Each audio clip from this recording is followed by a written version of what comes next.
Yo, what is up, man? What is up? Today we got an interesting video, man.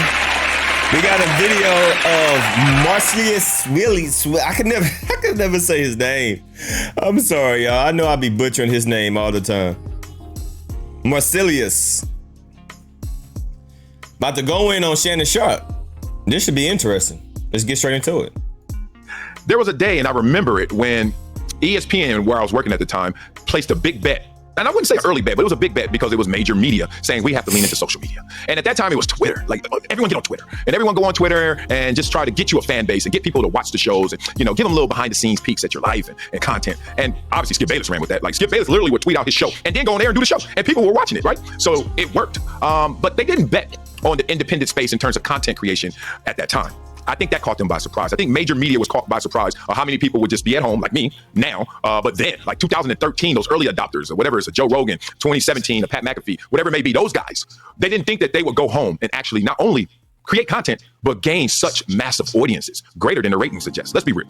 The ratings is tough. Nielsen is still dragging their feet, and I don't think they're doing it intentionally, but it's kind of hard to curate all this. You gotta imagine, there's a linear cable stream, right? There's a linear cable watcher, and that person sitting at home like, oh man, I'm watching ESPN, cool. And they're getting that typical rate.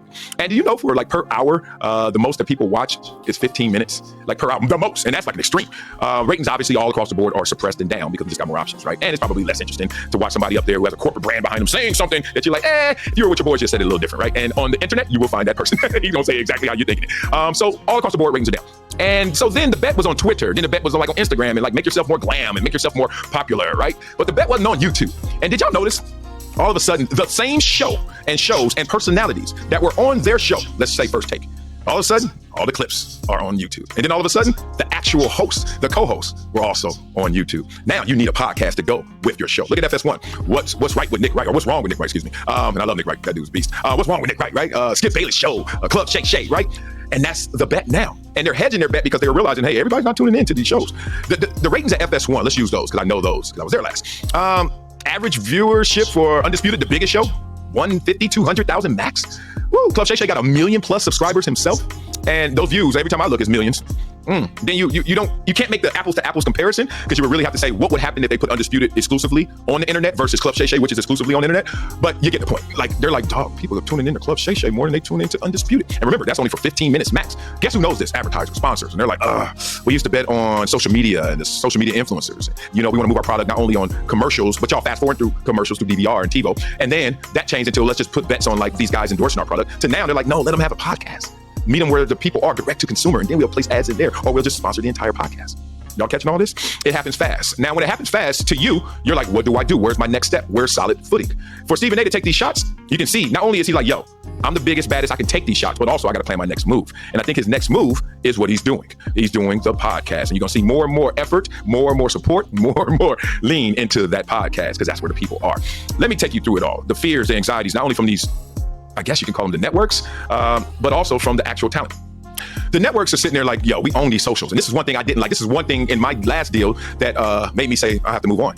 I knew that everything and everyone was going to digital, going to streaming, online, internet, et cetera. You could tell, because why you offering me to do a podcast when you offered me to just do a show 4 years ago? So 4 years ago, my contract was just to speak for yourself. And then I was like, I want to do radio because I love doing radio. I knew Max went to First Take, duh. But I was like, I can do my own radio or I can do it with somebody else. We want you just to be fresh for Speak for Yourself. So we're going to pay you handsomely just to do one show. All right. In those 4 years, that conversation switched because Club Shay Shay came out in 2020, I think. Skip just came out last year. Nick Wright came out last year. Tons of others. And then the next contract was like, Marcellus, you going to do a podcast? You just told me I couldn't do radio and you never even mentioned a podcast just 4 years ago. Are you really looking out for me? Or are you like, yo, this bottom line is shifting to other spaces, right? So I caught that and I wasn't going to be played in that moment. And I don't think they were trying to play me, but they also weren't being explicit because they own those socials, right? You can get into a rev share deal. They offered that, but they own the socials. And to the tune of all these guys that you're talking about, there's one that finally went back, and I can't say his name because I protect the guilty, but there was one who went back and fought for a percentage of the social media accounts, and he got a percentage. But they're sitting there like, yo, y'all ain't even catching this. All those clips, money to the network. Now, they pay you a big, handsome check so that you don't even think about those things, but you should think about those things because why? That's your independence. That is your money. That is something that you own. That's your IP. Like, you're doing the show, and you're putting out all the content, and then they have all the ownership. And that's where the rub is. I appreciate him giving us this type of information, giving us how the network thinks, because he used to work for the network. So he not just talking out of his ass. You know what I mean? This is. See, now I thought he was just going to talk about Shannon Sharpe, but nah, he's not talking about Shannon Sharpe. He's just talking about the media in general. This is very, very, very, very interesting. Let's talk about the security that comes from that big fat paycheck to just go up there, talk for a couple hours, and then go home and do it again tomorrow, rinse and repeat. That's what that gives you, security, but you're an employee to the fullest. You don't own the socials. You don't own the show. If they want to wake up tomorrow like they are, NFL Network or ESPN Disney, and say, hey, we got layoffs, bye-bye, peace. There's no layoffs for the YouTuber, right? There's no layoffs for the independent creator. If he don't want to work tomorrow, he doesn't work tomorrow. If he does, right? And that's a big difference. So you got the security of the network job, and you have also the big check that comes with that security. Oh, just comfortable. I ain't got to worry about check, ratings, whatever. Y'all figure that out. I'm trying my damnness, and that's all I can do. But you don't have any, and I mean any ownership. Not a single soul has a percentage in ESPN. Not a single soul owns a percentage of FS1 or Fox. Stop playing. Over here, you can own it all. Well, what's 100% of nothing, right? And that's the risk of independence. If you don't pop, it doesn't work, right? You can have all the freedom in the world, all the independence in the world, but where's the revenue? Where's the security? And that's the rub. And that's why you're seeing all of this new media versus old media. You're seeing major mass media networks versus independent creators. That's why you're seeing this crip and blood kind of like gang fight right now. Everybody trying to really stake their territory. They're trying to do it because things are changing. There's evolution going on right now. Let me walk you through how this all started in my eyes. Stephen A is taking these hits unnecessarily because Stephen A just climbed to the top of the mountain. But how did that mountain get created? I was there like day one. Jamie Horowitz, look him up if you don't know who he is. Former ESPN executive and Fox. I think he was the president of Fox, FS1 for a minute there. And Jamie Horowitz, good friend. I really respected his work, especially day one, because he took me under his wing and creating shows like First Take, Sports Nation, et cetera. I think he created Undisputed too. I want to say yes. Point being, he was like the face of Embrace Debate. Basically, you guys need to get up there and we need to have some contrast. Y'all need to go at it. Let's bring the barbershop to life, whatever you want to call it, Embrace Debate.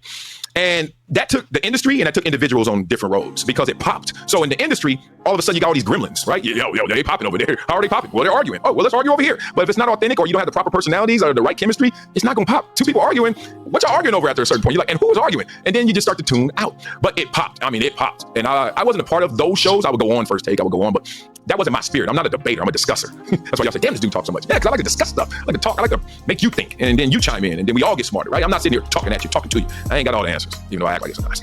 But the industry went on that road. Let's embrace debate. Not only with the show, but just industry-wide, right?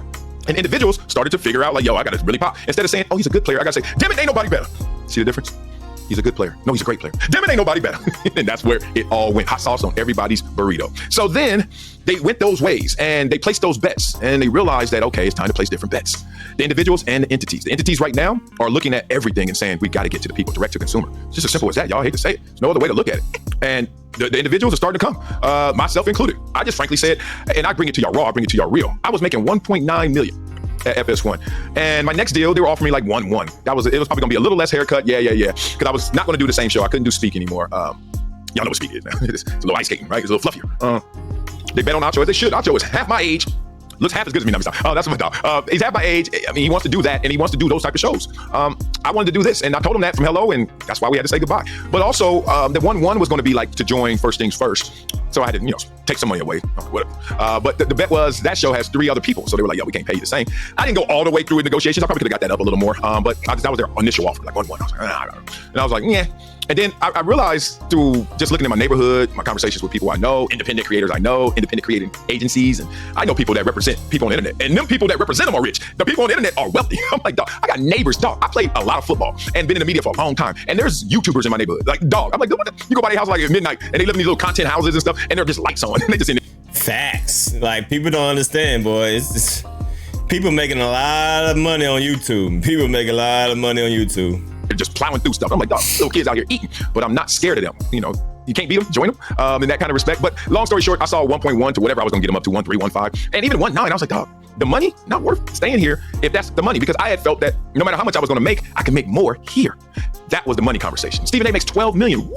Like, first of all, I ain't gonna get to Stephen A level. Let's just be real. I'm not gonna go there. Like, whatever it takes to go there. And there is a certain formula for that. You notice that the top 3 dogs, Skip, Stephen A, Colin, never play ball. So that means they have a different investment. They're invested into journalism. I'm invested into the athlete experience, into athletics, professional athletics. Some stuff I just don't do. Some stuff I won't say. Some stuff I won't go there. And they do. I mean, they go all the way there because they're not invested in it the same. Let's just be real. And that's the industry rewards that. That's what culture is. This culture.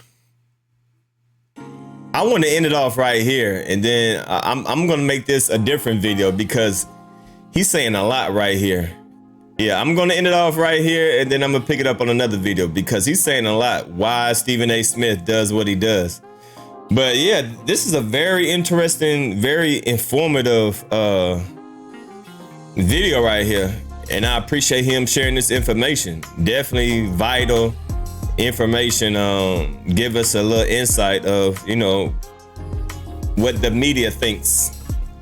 Dope. So appreciate you, Marcellus. I can never say his name. Other than that, man, y'all leave a comment down below. Y'all let me know what you think about what he said. We up out of here. Peace.